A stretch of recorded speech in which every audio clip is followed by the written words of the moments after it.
स्तर है। न्यूरोथेरेपी में हमें केवल उतना पढ़ना है कि हमें उसके फंक्शन समझ आने चाहिए कि इसका फंक्शन क्या है, इतना हमारे लिए सफिशिएंट है। जब हम अपने फंक्शंस को अगर हम क्लियर समझ आ जाएगा तो हमें समझ आ जाएगा कि हम क्या ट्रीटमेंट दे रहे हैं। क्योंकि सेल एक ऐसा चैप्टर है जो मैंने आपको बताया कि इसके ऊपर पूरी किताबें लिखी गई हैं, यानी कि अगर मैं बात करूं तो इतनी मोटी मोटी किताबें केवल सेल के ऊपर हैं। तो हम उन सब के बीच में नहीं जाएंगे क्योंकि कितने प्रकार का क्या है, लेकिन हमें फंक्शन समझ आना है कि सेल करता क्या है, हमारी बॉडी काम कैसे करती है। तो जो मैं श्वास ले रहा हूं, मैं श्वास जो ले रहा हूं, ये मैं श्वास नहीं ले रहा, हमारी सेल श्वास लेती है। जैसे जो मैं ऑक्सीजन ले रहा हूं, ये ऑक्सीजन क्या है, ये ऑक्सीजन बॉडी के अंदर जाएगी, कौन लेके जाएगा, ब्लड लेके जाएगा। ब्लड लेके जाएगा, ब्लड में कौन लेके जाएगा, हीमोग्लोबिन लेके जाएगा। ठीक है, तो ब्लड में हीमोग्लोबिन, ये हमारा ब्लड के चैप्टर में हम पढ़ेंगे ब्लड क्या क्या फंक्शन है। अभी हम समझ रहे हैं केवल सेल। तो हीमोग्लोबिन क्या करता है, ऑक्सीजन को वातावरण से पकड़ता है और बॉडी के अंदर लेके जाता है। कहां लेके जाता है, सेल के पास लेके जाता है। जैसे ही ऑक्सीजन सेल के अंदर एंटर करती है, सेल क्या है, ये है। इस सेल के स्ट्रक्चर अलग अलग हो सकते हैं। कई लोगों ने स्ट्रक्चर इसका सेल का इस तरीके से देखा होगा कि ये गोल स्ट्रक्चर भी होता है, कई लोगों ने ऐसे देखा होगा, कई लोगों ने ऐसे देखा होगा। हमने इस तरीके से भी पढ़ा होगा, या हमने पढ़ा होगा कि सेल गोल होती है, हमने अभी तक ये पढ़ा, या चौकोर होती है। सेल का कोई भी शेप नहीं होता है, सेल का शेप अलग अलग अलग अलग होता है। आरबीसी का शेप अलग है, डब्ल्यूबीसी का शेप अलग है, और प्लेटलेट का सेल का अलग है। तो इसलिए हम कैसा भी सेल बना सकते हैं, लेकिन सभी प्रकार के सेल में ये सारी चीजें होंगी जो मैंने यहां लिखी हैं, ये सारी चीजें होंगी। कई बार जूम करने की जरूरत पड़ेगी तो जूम करके दिखाना पड़ेगा। तो हर सेल के अंदर ये होगा, चाहे उसकी शेप कैसे भी हो। छोटे घर भी हो सकते हैं, बड़े घर भी हो सकते हैं, बहुत बड़े बड़े घर भी हो सकते हैं, लेकिन वो बने तो एक ही चीजों से होंगे ना। ईंट भी होगी, पत्थर भी होंगे, सीमेंट भी होगा, इन्हीं सब चीजों से बना होगा, चाहे वो कितना भी बड़ा घर क्यों ना हो, और भले ही एक कमरे का घर क्यों ना हो। तो बना तो एक ही सारी चीजों से है, रॉ मटेरियल तो सबका एक ही है। तो जो हम जो श्वास लेते हैं, तो मैंने यहां पर बताया सेल प्लस सेल, दो मतलब सेल, अगर सेल बहुत सारे सेल एक प्रकार से मिलते हैं, बहुत सारे सेल एक प्रकार के मिलते हैं, तो एक प्रकार का टिश्यूज बनाते हैं। ठीक है, एक प्रकार का टिश्यूज बनाते हैं। जब एक प्रकार के टिश्यूज आपस में मिलते हैं, या अलग अलग टिश्यूज आपस में मिलते हैं, तो एक ऑर्गन बनाते हैं। जब ऑर्गन बनते हैं तो सिस्टम बनता है, और सिस्टम जब बनता है तो बॉडी बनती है, जो हमारी एक बॉडी है। एक बॉडी को बनाने में 11 सिस्टम है, उन सिस्टम को ऑर्गन्स बनाते हैं, ऑर्गन्स हमारे टिश्यूज बनाते हैं, टिश्यूज हमारे सेल के द्वारा बनते हैं। तो हम आज पढ़ रहे हैं कि सेल का क्या फंक्शन है, सेल क्या है। शरीर की सबसे छोटी इकाई को हम सेल बोलते हैं, सबसे छोटी इकाई को सेल बोलते हैं। Cell is the functional and structural unit of body, यानी कि हमारे शरीर की सबसे छोटी रचनात्मक और क्रियात्मक और रचनात्मक जो इकाई है वो सेल है। मतलब इस बिल्डिंग की सबसे छोटी इकाई कौन सी हो गई, ईंट हो गई, है ना। अगर ईंट ना हो तो वो बेसिक है, ईंट ना हो तो ये बिल्डिंग नहीं खड़ी हो सकती। तो ऐसे ही सेल जो है हमारी बॉडी की रचनात्मक और क्रियात्मक है, इसे फंडामेंटल भी बोलते हैं। फंडामेंटल की ये सबसे जरूरी चीज है। तो सेल इज द फंडामेंटल और structural and functional unit of body, यानी कि बॉडी की सबसे छोटी इकाई है, सबसे छोटी इकाई है। अब सेल क्या है, सेल के अंदर इतने सारे ऑर्गेनेल्स होते हैं। हमारे ऑर्गेनेल्स का मतलब हमारे शरीर के अंदर ऑर्गन्स होते हैं, सेल के अंदर ऑर्गेनेल्स होते हैं, यानी कि उन ऑर्गन से छोटे छोटे छोटे छोटे पार्ट। जैसे हमारा हार्ट है, लीवर है, लंग्स है, स्टमक है, पैंक्रियाज है, स्मॉल इंटेस्टाइन है, लार्ज इंटेस्टाइन है, ये ऑर्गन्स हैं, छोटे छोटे ऑर्गन्स हैं जिनसे हमारा बॉडी बनी है। ऐसे सेल भी एक अपने आप में बॉडी है, सेल भी अपने आप में एक बॉडी है, सेल भी अपने आप में बॉडी है, इसलिए इसके भी काम करने के लिए छोटे छोटे ऑर्गन्स चाहिए।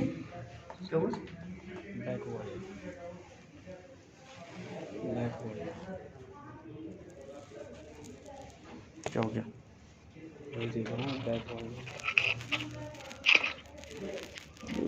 ऑनलाइन में यही दिक्कत होती है। चल रहा है क्या पीछे, चल तो रहा, कौन सा में चल रहा है, ये सारे हैं तो यार है ना।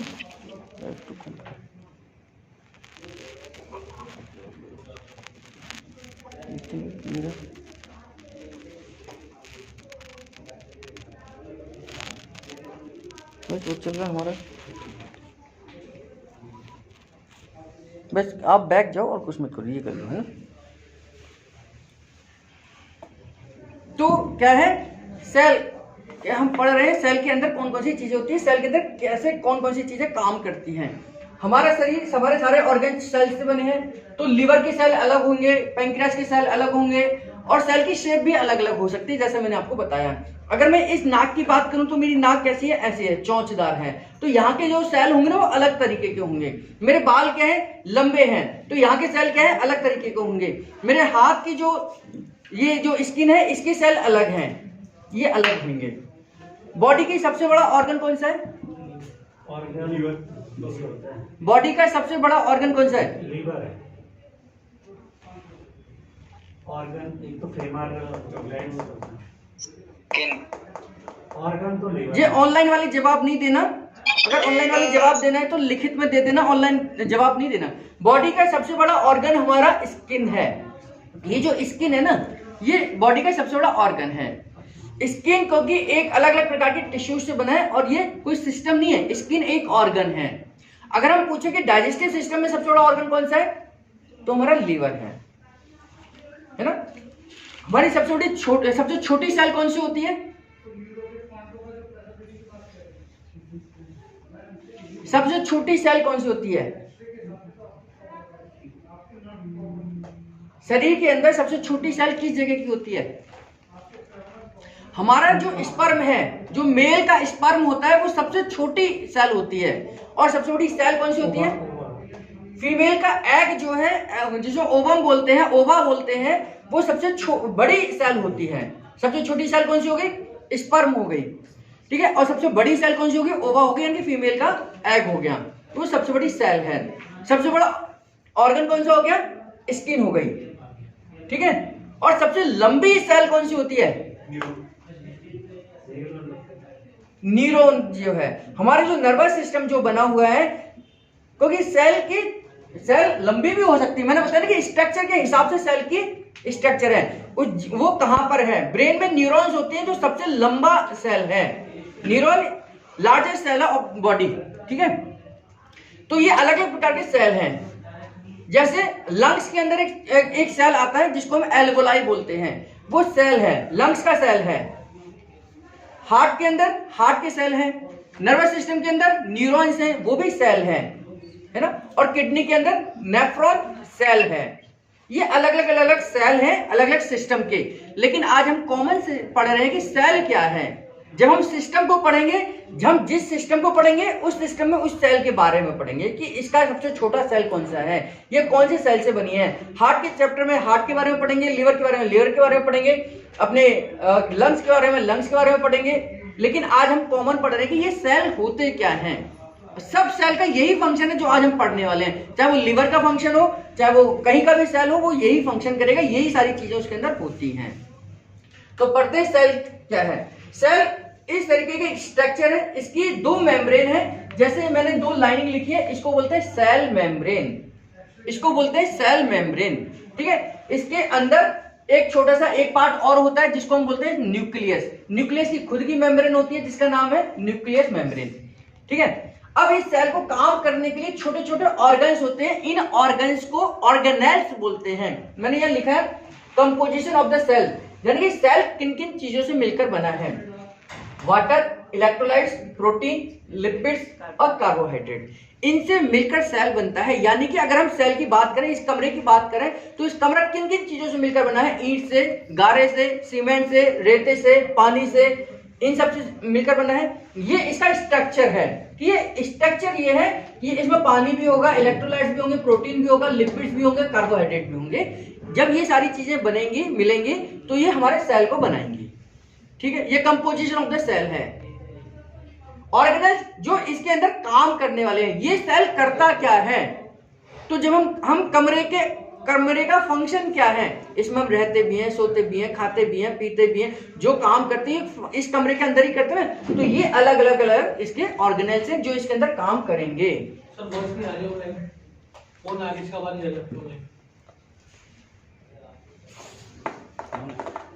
मेरी आवाज आ रही है आप लोगों को? आप लोग अगर अपने आप को म्यूट करेंगे तो मेरी आवाज आ जाएगी आप लोगों तक। और इसका और इसकी रिकॉर्डिंग भी आपको मिल जाएगी। अगर कोई चीज छूट जाती है तो आपको रिकॉर्डिंग भी मिल जाएगी। ये जो मैं लेक्चर बीच में बोलता हूँ ना, ये बंद कर देना है ना, स्टॉप कर देना, वीडियो अलग अलग नहीं बनानी। सेल के अंदर कौन कौन रहते हैं? ये लोग रहते हैं। ये लोग क्या करते हैं ये हम देखेंगे। इस कमरे के अंदर लोग ही तो रहते होंगे ना। वो लोग कोई इंजीनियर हो सकता है, कोई डॉक्टर हो सकता है, कोई मैकेनिक हो सकता है, कोई प्लम्बर हो सकता है, कोई भी रहता होगा इसके अंदर रहता है ना। तो इसके अंदर ये सारे चीजें रहती हैं, इनका अपना अपना फंक्शन है। ये हम देखेंगे कि सेल के लिए क्या काम करते हैं। तो एक बार मैं पढ़ के दिखा देता हूं। ये डायग्राम है सेल का। जब भी डायग्राम पूछा जाएगा तो इस तरीके का आपको डायग्राम बनाना है। माइटोकॉन्ड्रिया एक पार्ट है, एक ऑर्गेनेल्स का नाम है। इसका क्या फंक्शन है हम देखेंगे अभी। सेक्रेटरी वेसिकल्स क्या है ये हम फंक्शन देखेंगे इसका। पर ऑक्सीसोम का क्या फंक्शन है ये देखेंगे। राइबोसोम क्या करते हैं इसके अंदर ये देखेंगे। साइटोप्लाज्म यानी कि ये जो एरिया है, साइटोप्लाज्म कौन सा एरिया होता है? न्यूक्लियस की वॉल से लेकर सेल तक की वॉल के बीच का एरिया क्या है? साइटोप्लाज्म है। जैसे हर एक राज्य की सीमा है, एक राज्य की सीमा है ना, यूपी की अलग सीमा है, बिहार की अलग सीमा है। तो एक जो बॉर्डर खींचा हुआ है, इस बॉर्डर के बीच का एरिया क्या कहलाएगा? या तो यूपी कहलाएगा, या बिहार कहलाएगा, या महाराष्ट्र कहलाएगा, कुछ भी कहलाएगा। तो ऐसे ही इस एरिया से लेकर इस एरिया तक के बीच के एरिया को हम क्या बोलते हैं? साइटोप्लाज्म। साइटो मतलब सेल, प्लाज्म मतलब सेल, इसका एरिया, सेल का एरिया। साइटोलॉजी वो डिपार्टमेंट है जिस डिपार्टमेंट में सेल के ऊपर स्टडी करी जाती है, जो उन्होंने बताया भी था, है ना। साइटोलॉजी मतलब सेल के बारे में जिस डिपार्टमेंट में स्टडी करी जाती है वो ब्रांच हो गई। साइटोप्लाज्म यानी कि सेल का एरिया कौन सा है।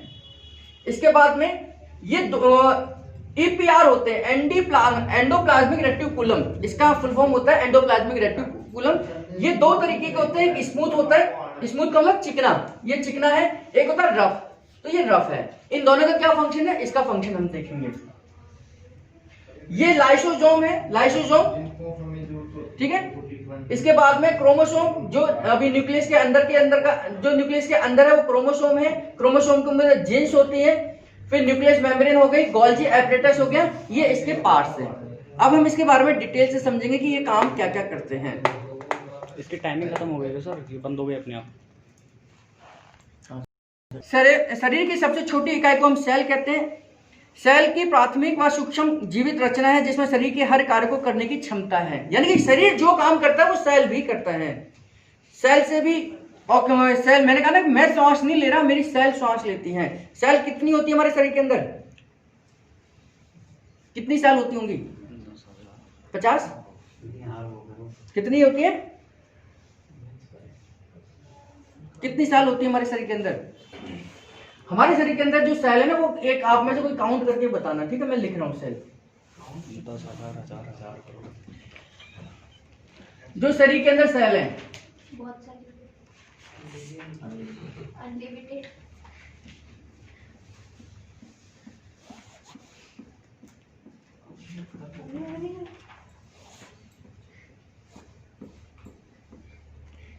इतनी सेल है हमारे शरीर के अंदर। कितनी हो गई है? अनलिमिटेड तो थोड़ी है। मैंने इसके बाद थोड़ी जीरो लगाया। अनलिमिटेड को मतलब होता है कि जीरो और लगाते चले जाओ। अनलिमिटेड सेल होती तो कैंसर हो जाता, तो आदमी फट जाता। कितनी? 10 की पावर 36। 10 की पावर 32। 10 की पावर 32 सेल्स हमारे शरीर के अंदर रहते हो। मैं काउंट कर सकता हूं इसको। काउंट करो आप कितनी है। इसकी काउंटिंग है 10,000 हजार करोड़ सेल। यानी कि 10,000 करोड़ सेल हमारे शरीर के अंदर होती हैं। ये लगभग में है, लेकिन साइंस ने ये बताया कि 10,000 करोड़ सेल हमारा शरीर मिलकर बना है। कितने से? 10,000 करोड़ सेल से मिलकर बना हुआ है। तो इसकी एक जो नॉर्मल वैल्यू है वो 10 की पावर 32 है। यानी कि एक के अगर हम 32 जीरो लगा दें तो ये हमारी 32 इतनी सेल लगभग होती है। और ये सारी की सारी सेल जिंदा है, कोई मरी हुई नहीं है, ध्यान करना।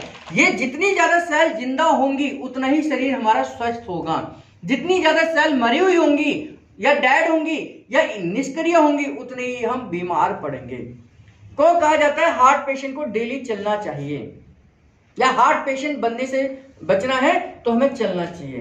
क्यों? क्योंकि हमारे चलने से क्या होगा? ऑक्सीजन बढ़ेगी, सर्कुलेशन बढ़ेगा और हमारे शरीर की सेल ज्यादा स्टिमुलेट होंगी, ज्यादा एक्सरसाइज करने से ज्यादा फंक्शन होगा, ज्यादा ब्लड सर्कुलेशन होगा, ज्यादा सेल जिंदा रहेंगी। अगर हम निष्क्रिय रहे, फिजिकल एक्टिविटीज ना करें तो हमारे सेल क्या है कि धीरे धीरे डेड होनी शुरू हो जाएंगे और हम बीमार होने लगेंगे। ठीक है, तो कितनी साल हो गए? 10,000 हजार करोड़ सेल हमारे शरीर के अंदर होती हैं। ये सभी प्रकार के, ये सभी के सभी सेल श्वास लेती हैं, सभी सेल श्वास लेती हैं, कार्बन डाइऑक्साइड छोड़ती हैं, सारी सेलें, चाहे वो कहीं के भी सेल क्यों ना हो। हम कहते हैं यहाँ सुनपन हो गया, इसका मतलब ये है कि यहाँ की सेल सांस लेना बंद कर दी। कितनी सेल मर गई? करोड़ में सेल मर गई, इतनी दबाने से मेरे, एक ताली बजाने से मेरी करोड़ों सेल मर गई। ये सेल दोबारा जीवित होती हैं क्योंकि ये डिवीजन भी करती हैं। सेल बनती हैं और बिगड़ती हैं, बनती हैं और बिगड़ती हैं। हर सेल की अपनी अपनी वैल्यू है। जो जहां की सेल है, जैसे आरबीसी एक सेल है, आरबीसी का फुल फॉर्म क्या है? रेड ब्लड सेल, है ना, सेल ये ना, रेड ब्लड सेल यानी कि रक्त और लाल रक्त कणिकाएं, कोशिकाएं, है ना, आरबीसी हो गया। तो आरबीसी की वैल्यू कितने दिन की पीरियड होती है? इसकी जीवन 120 डेज होता है, यानी कि इस सेल की जो पीरियड है 120 दिन है, 120 दिन बाद ये अपने आप मर जाएगी, डेड हो जाएगी। क्लियर? डब्ल्यूबीसी की कितनी है? डब्ल्यूबीसी होता है 4 डेज है, 4 डेज होते हैं, नहीं 4 या 7 डेज होती। हमारे न्यूरॉन्स डेवलप नहीं होते, यानी कि न्यूरॉन्स डिवाइड नहीं होते, इसलिए कहते हैं कि अगर ब्रेन में खोपड़ी में चोट लग गई तो हमारा बचने का मुश्किल है, क्योंकि चोट लग गई तो उसको रिकवरी नहीं हो पाएगी, वो सेल डिवाइड नहीं हो पाएंगी। क्या हो गया? मैसेज आया बात नहीं। न्यूक्लियस होता है, इन ऑर्गेनेल्स के नाम है माइटोकॉन्ड्रिया, सेकेंडरी वेसिकल्स, पर ऑक्सीजोम, राइबोसोम, ईपीआर यानी कि एंडोप्लाज्मिक रेटिकुलम, स्मूथ और रफ, ये हमारा लाइसोसोम है, ये हमारे क्रोमोसोम है जो सेल के अंदर, तो न्यूक्लियस के अंदर होते हैं। ठीक है, ये न्यूक्लियस हो गया। ये न्यूक्लियस की मेम्ब्रेन है जो चारों तरफ से इसको कवर करती है, और क्रोमोसोम के ऊपर जीन्स होते हैं और गोल्गी एपरेटस, ये इसके अंदर काम करने वाले ऑर्गन्स हैं जिनके बारे में हम देख रहे हैं कि ये क्या क्या काम करते हैं। Protein, lipid, carbohydrate. ठीक है, अब इनके अंदर छोटे छोटे ऑर्गेनेल्स होते हैं, nucleus, mitochondria, Golgi apparatus, cytoplasm, DNA, RNA, chromosome, ये सब इनका फंक्शन है। इनका फंक्शन क्या है ये समझ लेते हैं। न्यूक्लियस क्या है? न्यूक्लियस सबसे बड़ा ऑर्गेनेल है जो अक्सर गोलाकार या अंडेकार का होता है। इसकी बाहरी दीवार भी एक डबल लेयर की होती है जिसको हम न्यूक्लियस मेम्ब्रेन कहते हैं। इसके अंदर न्यूक्लियस होता है, यही सेल का केंद्रक है जो सेल के अंदर हर कार्य को ऑर्गेनेल्स के द्वारा करवाता है। ये ध्यान करना, पूरे देश को कहां से चलाया जाता है? पीएम दिल्ली से। पूरे देश को कहां से चलाया जाता है? दिल्ली से। दिल्ली में कौन चलाता है? PMO office. तो ये पूरा देश है, इस देश को कहां से चलाया जाएगा? न्यूक्लियस से। न्यूक्लियस के अंदर जो ऑर्डर आएगा वही ऑर्डर हमारे बाहर होंगे। ठीक है, ये ऑर्डर लाने और ले जाने का काम कौन करता है? आरएनए। आरएनए डीएनए के और मैसेज को, डीएनए क्या है? प्रधानमंत्री है हमारा। ठीक है, तो डीएनए जो ऑर्डर देता है वो आरएनए लेकर जाता है और सभी ऑर्गन्स को, इन ऑर्गन्स को बताता है कि आपने क्या क्या काम करना है। लाइसोसोम, लाइसोसोम लिखा ना, ये हमारा किचन है। किचन का मतलब कौन सी चीजें बनानी है, सॉरी राइबोसोम। राइबोसोम, राइबोसोम क्या है? हमारा किचन है। किचन का मतलब क्या बनना है। ऑर्डर किसने दिया? डीएनए ने। कहां से दिया? न्यूक्लियस के अंदर से दिया। किसने पहुंचाया? आरएनए ने। किसको पहुंचाया? राइबोसोम ने को। राइबोसोम को बताता कि आज मटर पनीर बनाना है, आज कुछ और बनाना है। तो ये क्या है? किचन है। गोदाम क्या है? Mitochondria. Power house of the cell, mitochondria. ठीक है, ये समझ आ रहा है? धीरे धीरे और भी समझ आ जाएगा। जिनकी भारी झिल्ली नहीं होती इन्हें न्यूक्लियाई कहते हैं। डीएनए, आरएनए एक प्रोटीन के झुंड है। हर सेल के न्यूक्लियस के अंदर दो किस्म की एसिड्स पाई जाती है जिन्हें डीएनए और आरएनए कहते हैं। ये न्यूक्लियोटाइड से बनी है। न्यूक्लियस को अंदर क्रोमोसोम होते हैं।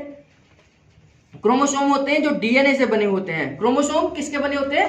डीएनए से बने होते हैं, जिन्हें सेल को जेनेटिक मटेरियल भी कहा जाता है। ये कहने का मतलब ये है कि जो भी हमारे मैसेज हैं, जो भी हमारे मैसेज हैं वो डीएनए डिसाइड करता है। डीएनए से डीएनए किसके आधार पर डिसाइड करता है? जीन्स के आधार पर डिसाइड करता है। और जीन्स कहाँ होती है? हमारे क्रोमोसोम के ऊपर होती है। ये क्रोमोसोम है। कितनी जोड़ी क्रोमोसोम होते हैं? 23 जोड़ी क्रोमोसोम होते हैं। 46 क्रोमोसोम टोटल मिलाकर होते हैं। 23 जोड़ी क्रोमोसोम होते हैं, जिसमें से केवल 2 क्रोमोसोम जो है, लास्ट के जो क्रोमोसोम है 2, वो हमारे सेक्स को डिसाइड करते हैं कि मैं मेल हूं या फीमेल हूं। लास्ट के 2 क्रोमोसोम XX हैं तो मैं क्या हूं? फीमेल हूं।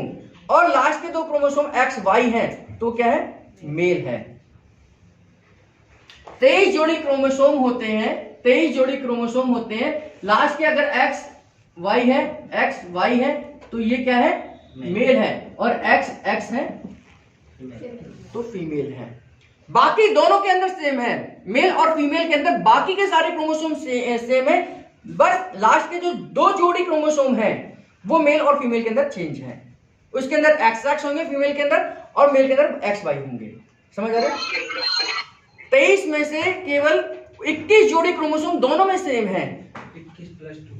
हाँ, 21+2 मतलब 2 जोड़ी अलग से हो गए ना, तो 21 तो मेल के अंदर और फीमेल के अंदर दोनों में सेम है। केवल लास्ट के 22 और 23 क्रोमोसोम है वो फीमेल के अंदर XX होते हैं और मेल के अंदर XY होते हैं। इन क्रोमोसोम के ऊपर जीन्स होती है।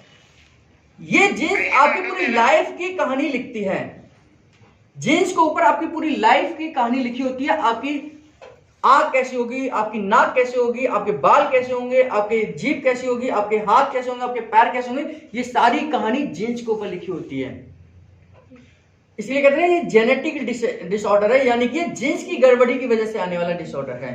जीन्स गड़बड़, वॉइस नहीं जा रही, वहाँ पे ऑनलाइन मैसेज आ रहे थे कुछ लोगों को जा रही है, कुछ को नहीं जा रही। वो उनके नेटवर्क के ऊपर डिपेंड करता है। अगर कुछ को मेरी आवाज जा रही है इसका मतलब कि क्रोमोसोम क्या है, डीएनए और आरएनए का क्या फंक्शन है। मैंने बताया डीएनए क्या है, आपको मैसेज देता है कि हमारे को पूरी बॉडी को फंक्शन क्या करना है। डीएनए टेस्ट बोला ना कि अगर किसी को पता लगाना हो कि डीएनए क्या है, डीएनए बेटा किसका है, एक माँ कहेगी मेरा बेटा है, दूसरा माँ कहेगी मेरा बेटा है, तो वो बेटा किधर जाएगा, वो तो कंफ्यूज हो जाएगा। तो डीएनए झूठ नहीं बोलता है। तो डीएनए ये बताएगा कि एक्चुअली वो किसकी कौन उसकी माँ है। तो डीएनए एक ही हो सकता है, एक माँ का एक डीएनए अपने बेटे के अंदर जाएगा। ठीक है, डीएनए मैसेज तैयार करता है कि हमें कैसे बॉडी का स्ट्रक्चर तैयार करना है। कौन करवाता है? जीन्स के ऊपर लिखी हुई किताब को देखकर। कहाँ लिखा हुआ है सारा मैसेज? जीन्स के ऊपर लिखा हुआ है। जीन्स एक किताब है जिसके अंदर सब कुछ मेरी लाइफ की पूरी कहानी लिख दी गई है। बीमारी के बारे में, ऐसा नहीं कि मैं कब मरूंगा ये लिख दिया। मेरी लाइफ की कैसे है, कौन कौन सी बीमारियां आ सकती हैं, मेरी नाक कैसी होनी चाहिए, मेरी नाक मेरे पिताजी से मिलनी चाहिए, मेरी माताजी से मिलनी चाहिए। ये सारी कहानी किसके ऊपर लिखी है? जीन्स के अंदर लिखी हुई है। उस किताब को कौन पढ़ता है? डीएनए पढ़ता है।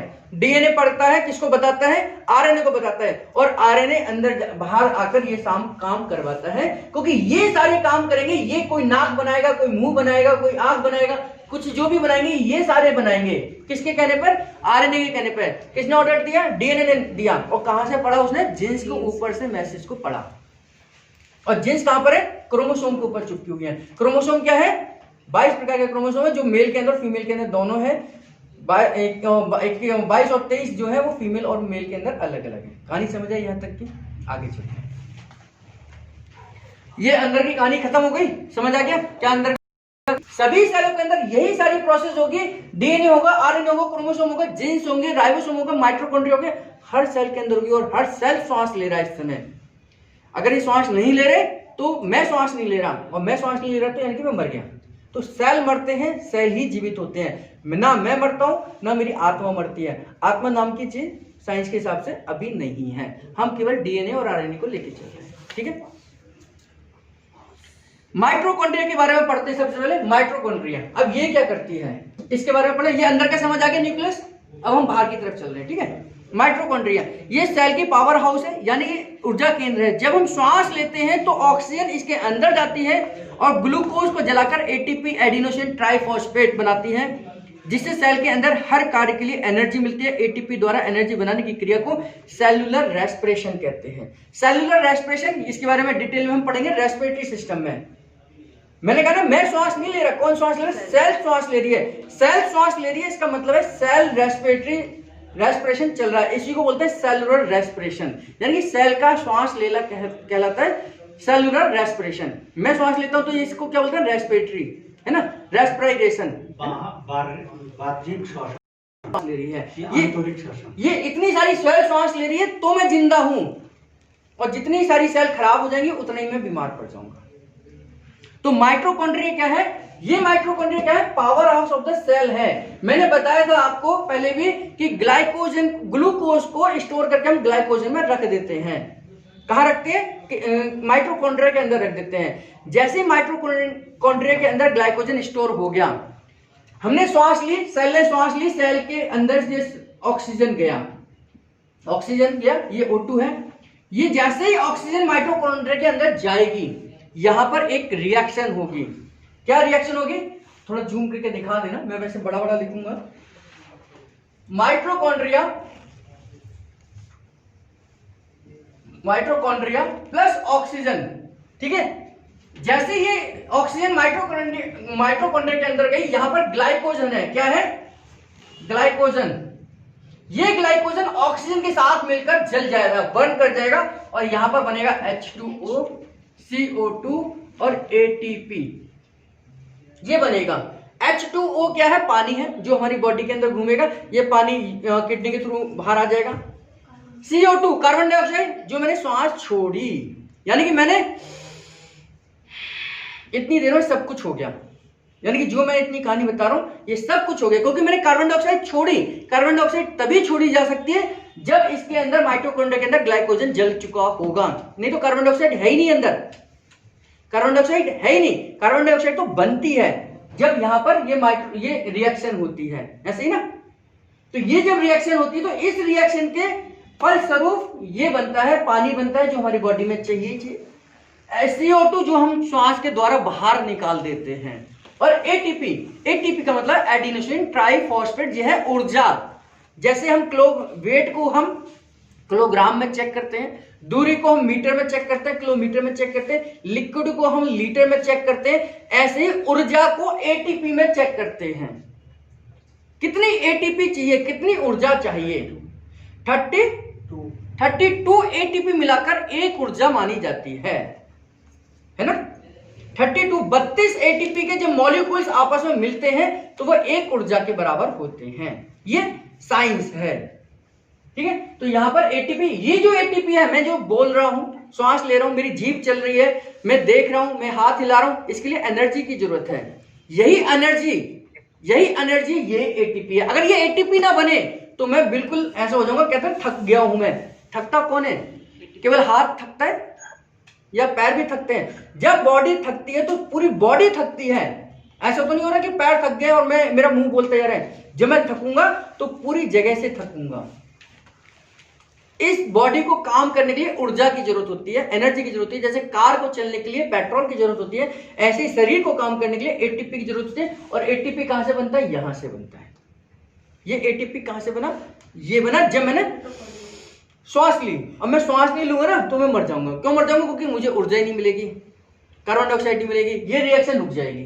जैसे मैंने श्वास को बंद करा, ये रिएक्शन रुक गई। ये रिएक्शन रुकते ही काम खत्म। सुना नहीं है, ठीक है। माइटोकॉन्ड्रिया का फंक्शन समझ आया। Mitochondria is the power house of the cell, यानी कि जो सेल की जो ऊर्जा, सेल मतलब मेरी ऊर्जा, मैं सेल से तो बना हूं, तो मेरी ऊर्जा का केंद्र कौन है, माइटोकॉन्ड्रिया है। ये सारी रिएक्शन जो है, जो केमिकल रिएक्शन है, ये कहां हो रही है, माइटोकॉन्ड्रिया के अंदर हो रही है। समझ आए, आगे चलते हैं। ये सभी सेल्स में होता है। जो सेल्स ग्लैंड्स के स्राव बनाती है उनमें अधिक पाया जाता है। गोल्जी एपरेटस, गोल्जी एपरेटस का एक सीधा ज्यादा सा सिंपल ये समझ लीजिए। अभी मैं बोल रहा हूं तो मुझे एनर्जी की जरूरत सबसे ज्यादा कहां पर है, मुंह में है। अब मैं खड़े होकर पढ़ा रहा हूं तो मुझे पैरों में तो जरूरत है नहीं ज्यादा, पैरों में थोड़ी सी जरूरत है, और थोड़ी सबसे ज्यादा जरूरत है मुंह की। मेरे हाथ थोड़े चल रहे हैं तो हाथ इसके हाथों की है। मेरी पीठ को एनर्जी की जरूरत नहीं है ना। तो जिस पार्ट में जो पार्ट फंक्शन कर रहा होता है उसको एनर्जी देने का काम हमारा गोल्जी एपरेटस करता है। समझ आए कि जिस पार्ट में, ऐसा नहीं जब मैं थक जाऊंगा तो यार मेरी जीभ थक गई, मैं क्योंकि बहुत बोला हूं, पैर नहीं थके, नहीं, क्योंकि थकूंगा तो मैं पूरी बॉडी से थकूंगा। तो एनर्जी को, यहां तो एनर्जी बन गई, अब ये एनर्जी को ले जाने का काम कौन करेगा? Golgi apparatus. गोल्गी एपरेटस करेगा।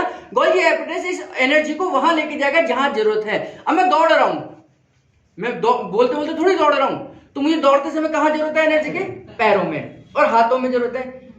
मुंह के जवान की जरूरत ही नहीं है, जीभ में जरूरत ही नहीं है, तो वो वहां पर उसको नहीं भेजेगा। तो जहां एनर्जी की जरूरत है कौन काम करेगा? गोल्गी एपरेटस करेगा। राइबोसोम आरएनए की मदद से प्रोटीन बनाता है सेल के अंदर। ये अकेला झुंड में पाया जाता है। जो राइबोसोम अकेली होती है, जो वो इस सेल में होती है, जो प्रोटीन चाहिए वो बनाती है। जो झुंड में होती है वो रफ ईपीआर के ऊपर होती है और सेल के अंदर प्रोटीन बनाती है। ये मेडिकल साइंस की कहानी है, आप किताबों में पढ़ेंगे तो समझ आ जाएगा आपको, लेकिन मैं केवल आपको इतना समझा रहा हूं। जो ये राइबोसोम है ये किचन है। ये किचन है। किचन का मतलब आज मेहमान आ रहे हैं तो आज क्या बनना चाहिए? कहां बनेगा? ये किचन में बनेगा। मटर भी चाहिए, पनीर भी चाहिए, ये सारी चीजें किसके कहने पे बनाएगा? आरएनए के कहने पे बनाएगा। जो मैंने बताया था डीएनए और आरएनए अंदर है। इच्छा किसकी हुई है? किसने ऑर्डर दिया है? डीएनए ने दिया है। डीएनए ने कहां से पढ़ा है? जीन्स के ऊपर से पढ़ा है। तो ये मैसेज है, ये सिस्टम है। आरएनए वही, राइबोसोम वही बनाएगा जो बॉडी को जरूरत है। अगर मुझे एक्सीडेंट हो गया तो उसमें हीलिंग प्रोसेस चाहिए ना, मुझे हीलिंग प्रोसेस चाहिए। तो हीलिंग प्रोसेस के लिए जो केमिकल्स बनाने हैं, जो रॉ मटेरियल बनाना है, तो राइबोसोम बनाएगा और उसे हील करेगा, क्योंकि वहां जरूरत है, चोट को भरने की जरूरत है। तो ये इसके कहने बनाएगा। डीएनए समझ जाएगा या आरएनए समझ जाएगा कि जीन्स क्या, मतलब यहां क्या बनाना है। तो ये किचन है। हमारी किचन कौन है? सेल के राइबोसोम। समझ आया इतना? किसके कहने पे काम कर रही है? आरएनए के कहने पे। कहां से ऑर्डर लेके आया? डीएनए से। डीएनए ने कहां से मैसेज पढ़ा? जीन्स से। और जीन्स क्या है? जो माता पिता से आती है। एड्रिनल उस टाइम वो देते हैं। Plasmic reticulum. अब ये ईपीआर क्या है, जो इसके बारे में बता रहा हूं मैं आपको, ये है ना, इसके बारे में बता, एक एक करके सबके बारे में बताऊंगा तो आपको समझ आ जाएगा। एंडोप्लाज्मिक रेटिकुलम क्या है? न्यूक्लियस की बाहर झिल्ली के साथ लगी हुई छोटी छोटी नलिकाएं होती है। ये जैसे मैंने स्ट्रक्चर बनाया ना, ऐसे स्ट्रक्चर होता नहीं है।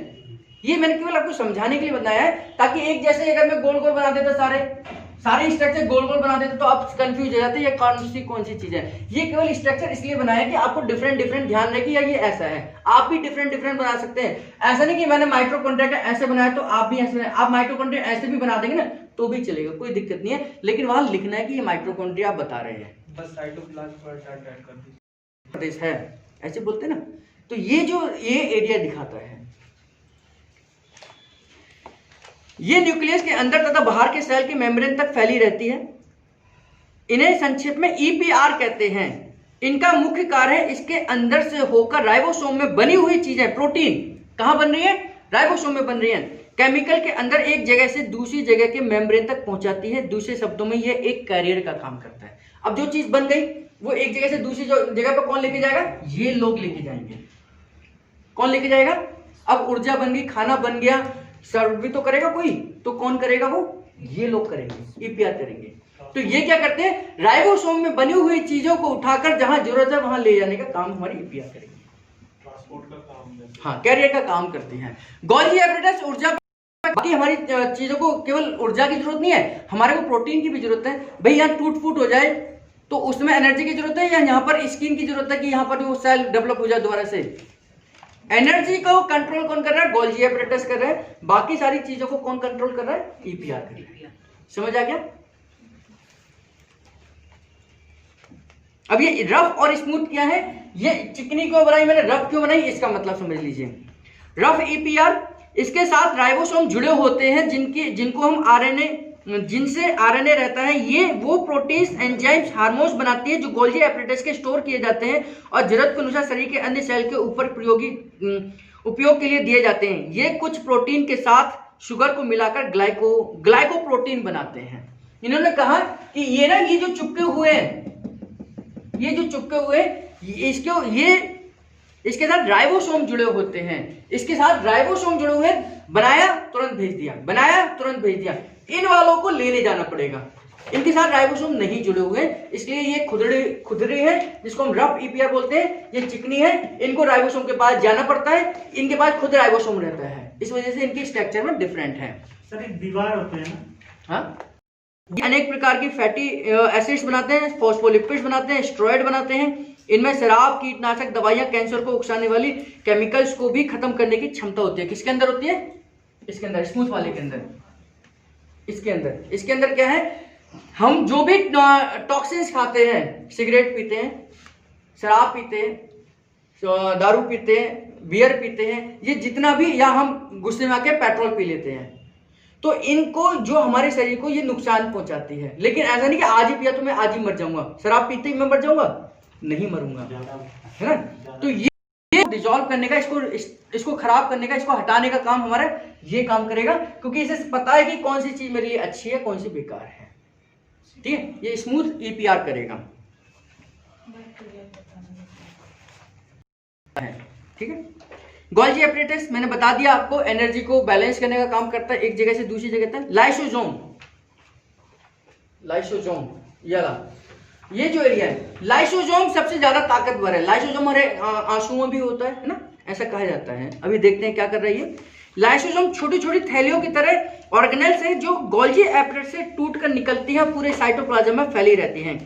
विभिन्न सेल के अलग अलग लाइसोसोम होते हैं, मेटाबॉलिज्म का काम करते हैं। ये फैट प्रोटीन का रूप बदलने का कार्य करते हैं। इसके अलावा मुख्य फंक्शन इसके अंदर लाइपेजेस होते हैं जो लिपिड्स यानी कि वसा को हाइड्रोलाइसिस कर सकते हैं। ये फैटी एसिड को ग्लाइसराइड्स में बदल देते हैं, प्रोटीन को हाइड्रोलाइज करके अमीनो एसिड में बदल देते हैं, ग्लाइकोजन से ग्लूकोज बनाते हैं, लिपिड से फैटी एसिड्स बनाते हैं। ग्लिसरॉल बनाना इन्हीं के द्वारा होता है। जब भी कोई कीटाणु बैक्टीरिया सेल में आता है तो लाइसोसोम अलग तरीके से उन्हें समाप्त करता है।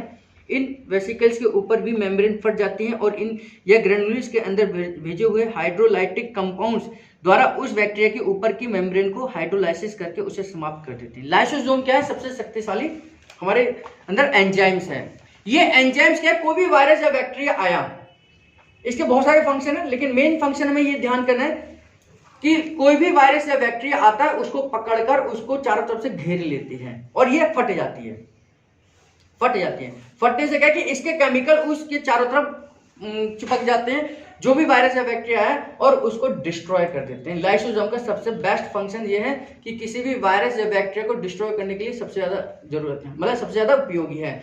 दूसरी चीज, ये हमारे शरीर के अंदर परमाणु बम की तरह काम करता है। कितना भी भयंकर वायरस या बैक्टीरिया क्यों ना आ जाए, लाइसोसोम के अंदर ताकत है कि वो उसे डिस्ट्रॉय कर सकता है। कैसे डिस्ट्रॉय करता है? आपके ऊपर बम बांध दिया और आप क्या करते हैं, फिल्मों में देखा होगा कि विलेन के ऊपर बम बांध देते तो वो किधर भागता था? हीरो को पकड़ने के लिए, और हीरो को पकड़ के गले मिलता था और वो दबा देता बटन कि दोनों उड़ जाएं, ऐसे होता था ना।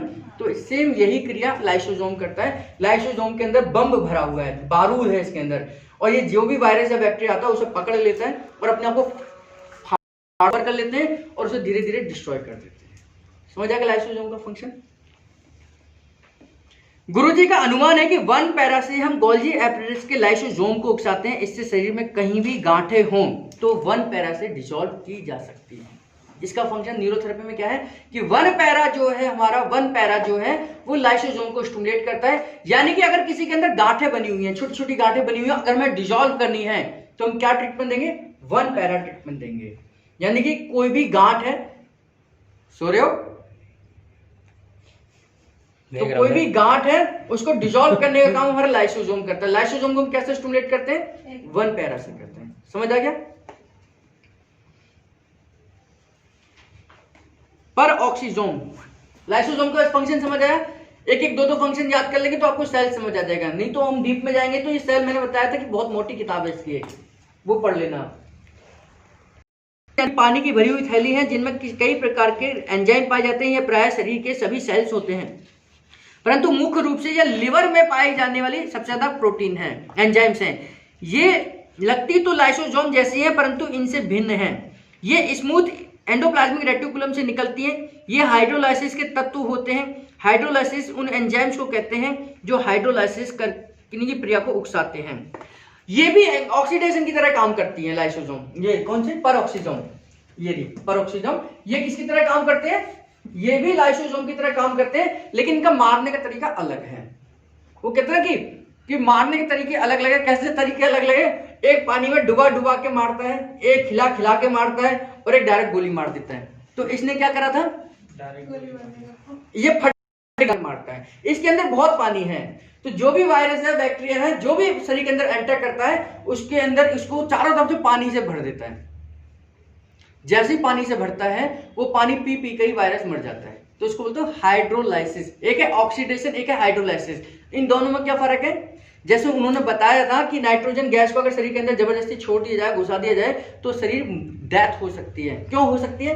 जबकि वो तो अच्छा है, हमें खुशी दे रहा है, वो ज्यादा खुशी होने से भी ज्यादा है ना, ज्यादा पानी पीने की वजह से मर गया, नदी में कूद के मर गया, तो हाइड्रोलाइसिस की वजह से मर गया, यानी कि पानी की वजह से मर गया, ये ऑक्सीजन की वजह से मर गया। दोनों में मर तो दोनों ही गए ना बेचारे, वो पानी की वजह से मर गए, ये ऑक्सीजन की वजह से मर गए, ऐसे ही ना। तो ऑक्सीडेशन और हाइड्रोलाइसिस जो दो अलग अलग क्रियाएं हैं। हाइड्रोलाइसिस से कौन मारता है? पर ऑक्सीजन मारता है, ये फटकर मार देता है, ठीक है। इसको हम 1 पैरा से करते हैं स्टिमुलेट। और क्या रह गया हमारा? जीन्स भी समझ आ गया, न्यूक्लियस समझ आ गया, न्यूक्लियस मेम्ब्रेन समझ आ गई, क्रोमोसोम समझ आ गया, गोल्गी एपरेटस समझ आ गया, माइटोकॉन्ड्रिया समझ आ गया, सेल मेम्ब्रेन समझ आ गई, साइटोप्लाज्म समझ आ गया। लास्ट है सेक्रेटरी वेसिकल्स। क्या है? ये बहुत छोटी सेल एक खास फंक्शन करती है कि वो स्पेशल सब्सटेंस बनाती हैं जो चाहे गोल्गी एपरेटस में बने या एंडोप्लाज्मिक रेटिकुलम में बने। जब उनकी जरूरत नहीं होती तो उन्हें एक खास किस्म की थैली में जमा कर देते हैं, जैसे पैंक्रियाज। जैसे मैंने आपको बताया था कि लिवर बाइल जो उसको बनाता है, स्टोर कहाँ करता है? गॉल ब्लैडर के अंदर करता है। तो कैसे करता है? कैसे करता है? लिवर में कोई थैली है अंदर, गॉल ब्लैडर में है, डक्ट से वो भेजा उसने, वो स्टोर कैसे करता है? या पिट्यूटरी से ग्रोथ हार्मोन निकलता है, तो ग्रोथ हार्मोन तो पिट्यूटरी के अंदर ही है, तो बह क्यों नहीं जाता? वो नाली काम करती है, यानी कि कहीं पर भी कोई लिक्विड बनना है, कोई हार्मोन बनना है, तो वो कहाँ स्टोर होगा? सेक्रेटरी वेसिकल्स के अंदर। जब जरूरत होगी तो ये श्रिंक होते हैं और अपने अंदर से चीजों को रिलीज कर देते हैं। जैसे गॉल ब्लैडर के अंदर वेसिकल्स ज्यादा होते हैं जो कि गॉल ब्लैडर के बाइल को पकड़ कर रखते हैं। जब हमारे को बाइल की जरूरत पड़ेगी तो सेक्रेटरी वेसिकल्स ही उसको रिलीज करेंगे और वो बाइल नीचे आ जाएगा। ये तो बाइल तो अंदर है ही है, पहले से कहीं तो होगा। मैंने कपड़े रखने हैं तो कहीं तो रखूंगा, अलमारी में तो रखूंगा, उस अलमारी का नाम है सेक्रेटरी वेसिकल। ये उन ग्लैंड्स के उन ऑर्गन्स में ज्यादा पाए जाते हैं जो किसी न किसी ग्लैंड्स जो हार्मोन्स को या सिक्रीशन को बनाते हैं। जैसे ये भी तो एक उंगली है, ये भी तो सेल है, इसके अंदर से कुछ हार्मोन निकल रहा होगा? नहीं निकल रहा होगा। इसके अंदर से कोई केमिकल निकल रहा होगा? नहीं निकल रहा होगा। नहीं निकल रहा होगा ना। निकल कहां से रहा होगा? लिवर के अंदर से। तो लिवर के अंदर ये सबसे ज्यादा पाई जाती है ना। जिस कमरे में अलमारियां ज्यादा होंगी वहां रखने की चीजें भी तो ज्यादा होंगी। ऐसा थोड़ी कि अलमारी हम उसमें रख देते हैं जहां लोग आके बैठते हैं, किसको बोलते हैं? बैठक में अलमारी रखते हैं हम? नहीं रखते ना। बैठक को तो जितना खाली हो उतना अच्छा लगता है ना। तो ये जरूरत के हिसाब से ये अलमारियों वाले, ये अलमारी है, ये अलमारी वहां ज्यादा पाई जाएगी जहां केमिकल या हार्मोन या एंजाइम ज्यादा बनाए जाते हैं, है ना। समझ आए? तो सेक्रेटरी वेसिकल्स क्या है? वेसिकल्स क्या है? जैसे पैंक्रियाज में प्रोटीन पचाने के लिए एंजाइम बनता है जिसका नाम क्या है? इन सब की अलमारियां फिक्स हैं कि ट्रिप्सिन यहां से निकलेगा, अमाइलेज यहां से निकलेगा, लाइपेज यहां से निकलेगा, इंसुलिन यहां से निकलेगा, ये यहां से निकलेगा, सबका अलग अलग है। तो इंसुलिन कहां से बनता है? बीटा सेल से इंसुलिन बनाने निकल जाओ तो कभी नहीं निकलेगी। इसलिए बीटा सेल, डेल्टा सेल और गामा सेल, ये 3 प्रकार की सेल पैंक्रियाज के अंदर होती हैं। डेल्टा गामा एक ही होते हैं, है ना। तो अलग अलग प्रकार से अलग अलग सेल वो अलग अलग केमिकल निकालती हैं। हाँ जी। तो बीटा सेल ही पैंक्रियाज का इंसुलिन बनाती है। बीटा सेल के अलावा जो दूसरे सेल तो बहुत सारी है उसके अंदर, सारी इंसुलिन बनाएंगी नहीं। कुछ अमाइलेज भी बनाएंगी, कुछ ट्रिप्सिन भी बनाएंगी, कुछ और बनाएंगी, कुछ ग्लूकागॉन बनाएंगी। तो अलग अलग प्रकार की सेल बनाती है। इसीलिए मैंने कहा कि सेल अलग अलग प्रकार की हो सकती हैं, लेकिन होंगे सारे स्ट्रक्चर इसी प्रकार के। किचन छोटी हो सकती है, बड़ी हो सकती है, लेकिन चूल्हा तो चाहिए ना, सिलेंडर तो चाहिए ना, बर्तन तो चाहिए ना। तो ये बर्तन नए हो सकते हैं, ज्यादा हो सकते हैं, कम हो सकता है, भगोना छोटा हो सकता है, बड़ा भगोना हो सकता है, वो जरूरत के हिसाब से हो सकता है, लेकिन होगा बर्तन सबके अंदर। चूल्हा सबके पास होगा, माचिस सबके पास होगी, लाइटर सबके पास होगी, क्योंकि ये बेसिक नीड है। अब जितने लोग हैं उतने प्रकार का बर्तन होंगे, है ना। तो इस प्रकार से ये आपका सेल हमारा खत्म हुआ कि सेल जो है चलती है। अगर इनमें से किसी भी चीज में कोई दिक्कत आ जाए तो हमारी प्रॉपर तरीके से नहीं चल सकती। और ये सेल कितनी हमारी 10,000 हजार करोड़ सेल काम करती हैं। ये जितनी ज्यादा स्टिमुलेट होंगी उतना ही ज्यादा फंक्शन हमारा अच्छा होगा। इसीलिए ब्लॉकेज को रोकने के लिए या हार्ट ब्लॉकेज से बचने के लिए हमारे को फिजिकल एक्टिविटीज करनी चाहिए। हम जो दौड़ते हैं इससे क्या होगा, मैं नहीं दौड़ता, मैं सोता रहता हूं और मैं दौड़ता हूं, इन दोनों में क्या फर्क है? लिथार्जिक है, जो बिल्कुल निष्क्रिय है, वो बिल्कुल उसकी सेल भी निष्क्रिय होंगी, वो ज्यादा काम नहीं कर पाएंगी, ठीक है। और जो एक्टिव रहता है उसकी सेल भी एक्टिव रहेंगी। आपने देखा होगा जो लोग सुस्त रहते हैं, आलसी रहते हैं, उनके चेहरे को देखकर बता सकते हैं कि ये कितना एक्टिव होगा। और जो एक्टिव रहते हैं, डेली एक्सरसाइज करते हैं, उनके चेहरे पर एक अलग रौनक होती है। ये रौनक और ये मुरझापन केवल सेल का ही होता है। जितनी ज्यादा सेल एक्टिवेट होंगी आपके फेस के ऊपर उतना ही फेस ज्यादा ग्लो करेगा। जितने चेहरे के ऊपर मुरझाइयां होंगी, सेल डेड होंगी, सेल शांत होंगी, उतना ही मुरझापन होगा, ठीक है। तो आज से हमें अगर अपने फेस को ज्यादा अच्छा बनाना है तो क्रीम पाउडर की बजाय हमें इसकी एक्सरसाइज करनी चाहिए। रामदेव जी बताते ना एक्सरसाइज करनी चाहिए, गुब्बारे फुलाने चाहिए। गुब्बारे फुलाने से क्या हमारे पूरे गाल की मसाज होती है, गाल की एक्सरसाइज होती है और जिससे कि हमारे चेहरे पर रौनक आ जाएगी।